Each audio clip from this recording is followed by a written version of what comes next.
can be dealt with by the Viper Strike. Pops a raid. So good tools against the Lifestealer with the Weaver, Void, all three of the cores on paper can match up well. Yeah, the only downside to their core matchups is just that they're all forced to get Lincoln Spheres.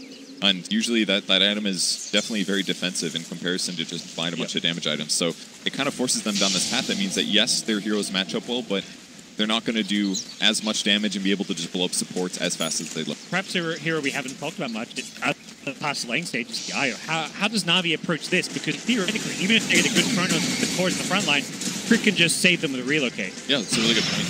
That you could try to do what Crystallize did before, which was put Chronosphere behind the target, but as soon as you're tethered, even from far away, you can't relocate. So that's going to be the best target if they can find him at the start of the fight. Down the Lil kill. He'll go down. Very easy. They didn't even have to use like Dragonite Stun or Necro 3. Immediate cause of Navi, who do not want to fight into EG right now. The Ice Blast, going to get the Witch Doctor a little low and prep for the next fight, and they're going to come forward and start hitting buildings. This is a good timing for them. Without Lil there, the counter initiation is not nearly as good as for Navi. They can maybe try for a Chrono with the Death Ward, but very dangerous right now, and Witch Doctor's only has level 1 Death Ward. Not having that additional damage for a Chronosphere makes a big difference, so EG, Aegis expires. Well, we're going to take up the tower. We're fine with that. AC queued up the Lifestealer.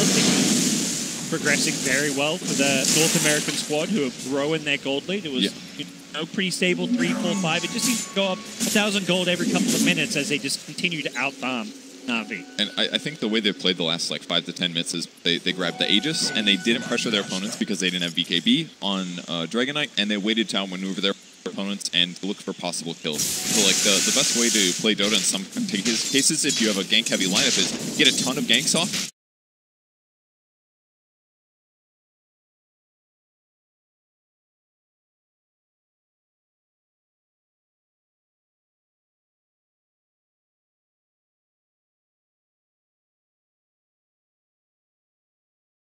Does it hurt PG that they've got the centralized Beastmaster? Yes, it's Sumail. He often plays a very farm-heavy role. It's a Beastmaster. This is not a hero that on paper scales like a Lifesteal does or a Dragonite. On paper, he doesn't, but that's because normally they're never this farm. I think it's a safe answer. He's got Silver Edge finished. It's not at all a bad item in this case. There's some breaks to hit, especially on Viper would be really useful to break Corrosive Skin to make for an easier kill. Like, he can solo kill any hero in the game right now between Silver Edge and a Solar Crest. He's so strong. So as long as he's able to continuously farm at the same rate and potentially get ganks off, then there's really no downside to him getting items on his hero since he does scale as a right-clicker with his aura. Okay. Importantly, against the Beastmaster, Navi's about to have a second link in both Weaver and Void. Kind of remove that solo kill potential with these. Unless he can break Linkers with the Necro, the Purge. Yeah.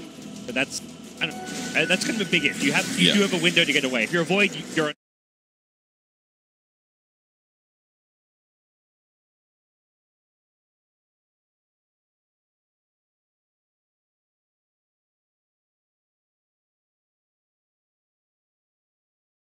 More general.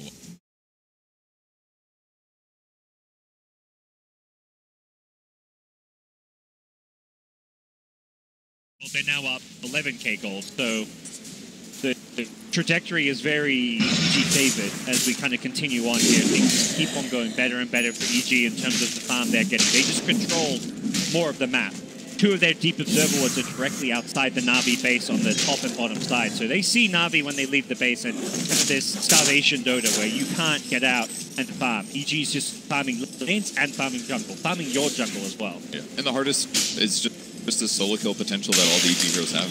They can just, if it's just a Beastmaster or maybe a Dragonite +1 or Lifestealer +1, they can always get a kill. And there's also the threat of the relocate ganks as well. So there's just so much more pressure on the map from Navi's side.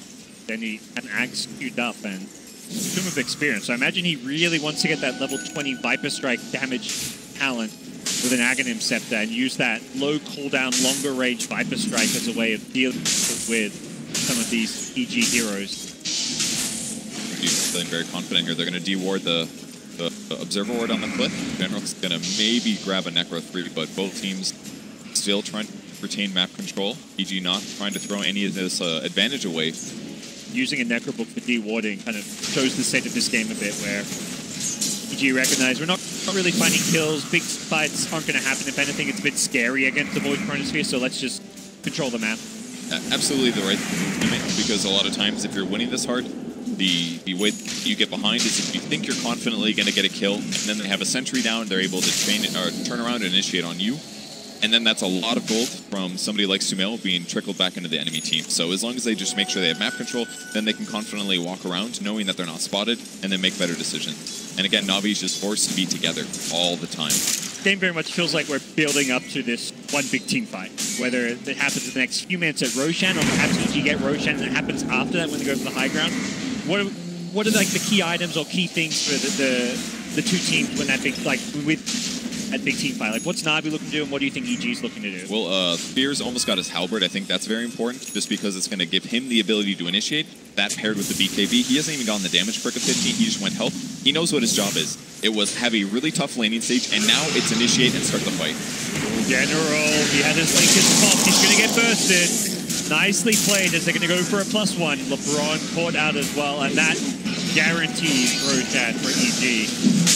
It's not the big team that I was alluding to, but it's a pick-off into Roche. And every kind of kill, every minute that passes, Navi fall further and further behind it. It feels like that big team fight, it's almost better if Navi take it sooner rather than later, because EG's going to be even further ahead when it happens. And now with Basher on Lightfoot, ganking is even easier. Sumail was able to initiate there. He must have used maybe the troll net, perhaps, to break the Lincolns, but they're chasing up after Void.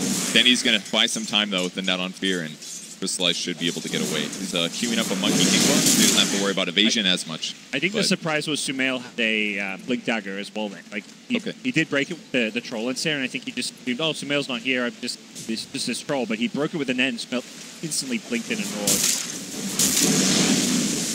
It may just seem like a normal neutral creep that Sumail summoned for free, but definitely a gank kill. Yeah, and talk about how he can't easily break a Lincoln Sphere without, except with the Necrobook. Well, he's got neutrals as well.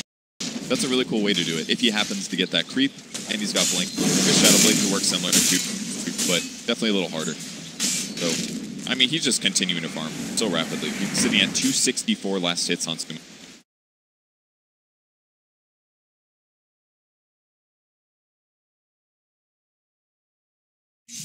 Further and further